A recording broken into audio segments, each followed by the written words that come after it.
ഇന്ന് നമ്മൾ ഒരു വെണ്ടയ്ക്ക ഉപ്പേരിയാണ് ഉണ്ടാക്കാൻ പോണത് കേട്ടോ.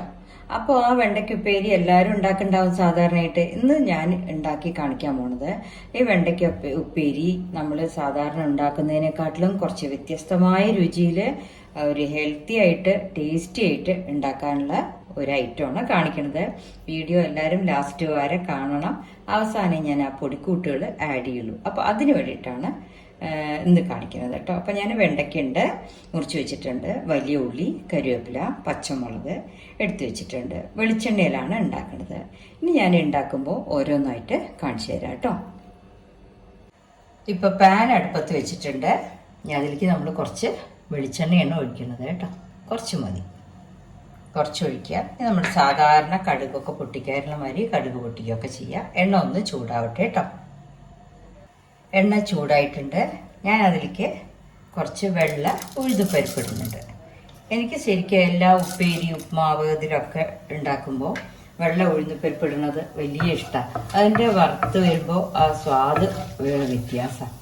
നല്ല മണമാണ്, സ്വാദും ഉണ്ടാവും. ഒത്തിരി ആദ്യം കടുക് പൊട്ടിക്കുന്നതിന് മുമ്പേ കുറച്ച് വെള്ള ഉഴുന്നുപരിപ്പ്, അതൊന്ന് ചുവന്ന നിറമാവണം കേട്ടോ. വെറുതെ ഇട്ടാൽ പോരാ, ആ കളറ് മാറിയതിന് വേണം. ചുവന്ന നിറമായാലേ അതിൻ്റെ ഫ്ലേവർ കിട്ടുള്ളൂ. ഇനി അതിലേക്ക് കുറച്ച് കടുക്,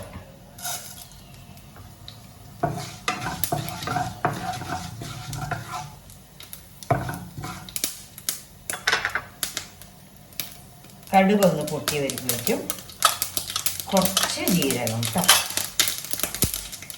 ജീരകം നല്ല ജീരകമാണേ.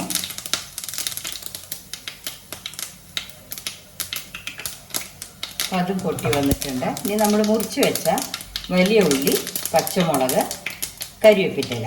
പച്ചമുളക് നമ്മൾ വെണ്ടയ്ക്ക വട്ടത്തിൽ മുറിച്ച കാരണമാണ് ഞാൻ പച്ചമുളക് നീളത്തിലാക്കിയത് കേട്ടോ. അപ്പോൾ ചിലർക്ക് എരിവൊക്കെ കുറച്ച് പേടിയായിരിക്കും കഴിക്കാനും കടിക്കാനൊക്കെ. ഇതാകുമ്പോൾ നമുക്ക് മാറ്റി വയ്ക്കാമല്ലോ.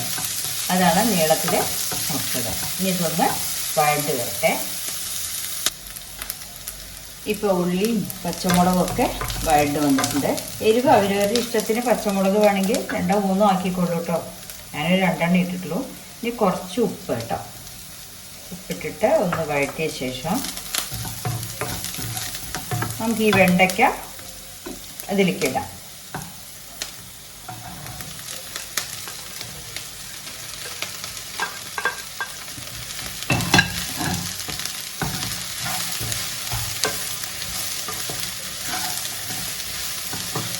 ഈ വെണ്ടയ്ക്കയിലേക്ക് നമ്മൾ കുറച്ച് മഞ്ഞൾപ്പൊടി കൂടി ഇടുന്നുണ്ട് കേട്ടോ. കുറച്ച് മഞ്ഞൾപ്പൊടി.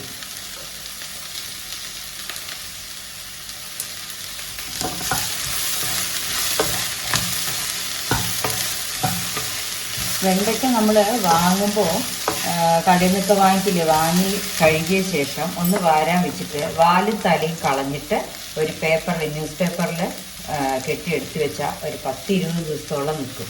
അങ്ങനെ ചെയ്താൽ മതി കേട്ടോ. ഞാനിപ്പോൾ ഇത് അങ്ങനെ എടുത്ത് വെച്ച് വെണ്ടയ്ക്കയുണ്ട്. ഈ വെണ്ടയ്ക്ക വാടാൻ നമുക്ക് കുറച്ച് വെള്ളം കൂടെ ഒഴിച്ച് കൊടുക്കാം കേട്ടോ. എന്തിനാ വെണ്ടയ്ക്ക ഉപ്പേരിക്ക് വെള്ളം ഒഴിക്കണമെന്ന് വിചാരിക്കും, പക്ഷേ അതിൽ കുറച്ച് വെള്ളം വേവണം. ഞാൻ അതിന് വേണ്ടിയിട്ടാണ്. വെണ്ടയ്ക്ക ഒന്ന് വെന്ത് കിട്ടാൻ വേണ്ടിയിട്ടാണ്.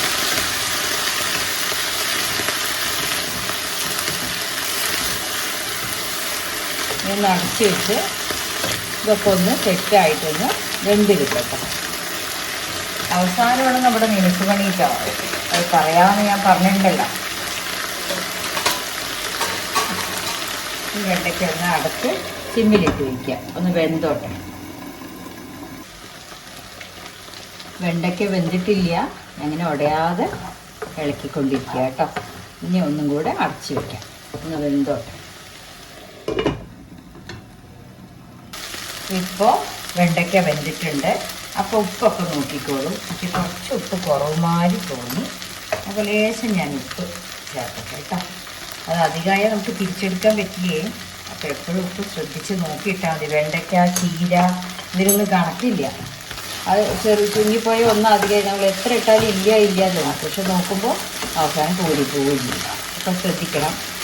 ഇനിയിപ്പോൾ നമ്മുടെ വെണ്ടയ്ക്കത ആയി, അതിങ്ങനെ കുറച്ച് വെള്ളം അതിൽ നിൽക്കട്ടെ. ഈ സമയത്ത് നമ്മൾ എന്താ ചെയ്യുക, കുറച്ച് പൊട്ടിക്കടലയുടെ പൊടി, പൊരികടല പറയില്ലേ, പൊരികടല, ആ പൊട്ടിക്കടലയുടെ പൊരികടല ഒരു 2 സ്പൂണ് ഇതിൻ്റെ പൊടി ചേർക്കുക.